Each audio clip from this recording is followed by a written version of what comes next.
They don't have security of tenure, they often pay very high rents, and they often have properties that are expensive to heat and inadequate to their needs.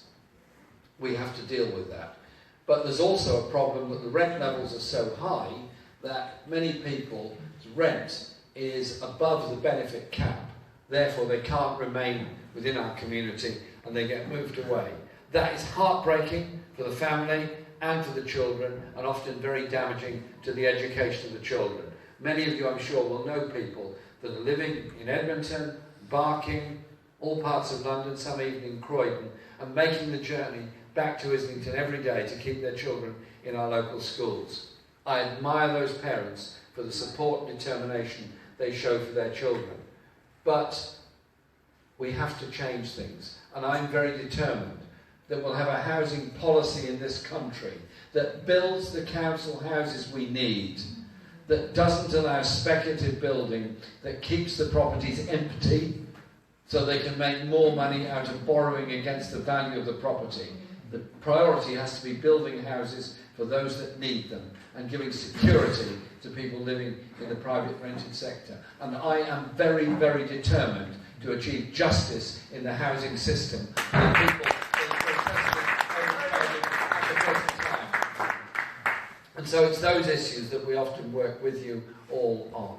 And I want to thank all those that work in my office. Jennifer's here today, but she represents our team and the work that they do in trying to stand up for people on that.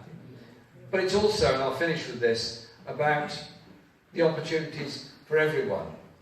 Poverty is bad for all of us. Poverty reduces the ambition and abilities of people to achieve what they can do, and we all lose as a result of it. So I want an education system that works for all young people, that gives them the education they need and the chance they deserve for the future.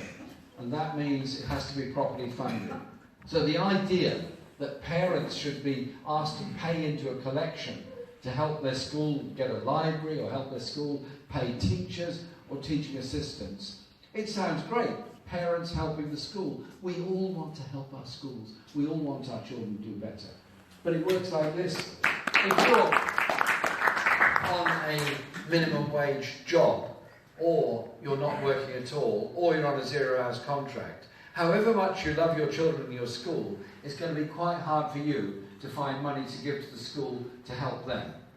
Whereas richer parents and richer families living in richer communities quite happily pass money into the school. Think that thing through. 5 years, 10 years down the line, what you end up with. Underfunded, poor schools in inner city areas and very wealthy schools in suburban and more prosperous parts of the country. I want fair funding so that all schools wherever they are, get the money they need to support the children in school. That is what fairness and a proper education system is about. And young people, if they've got the ability to get to university, should be able to get to university. The idea of getting massively into debt should not be there and should not be the deterrent for them. And so, your community makes a fantastic contribution to our society here in Islington. Your organisation, Abdallah, makes a lot of people very confident about what they can achieve in their lives and confident in the contribution they can make. And I'm very proud to represent Islington North in Parliament, and I'm very proud to represent a very large Somali community.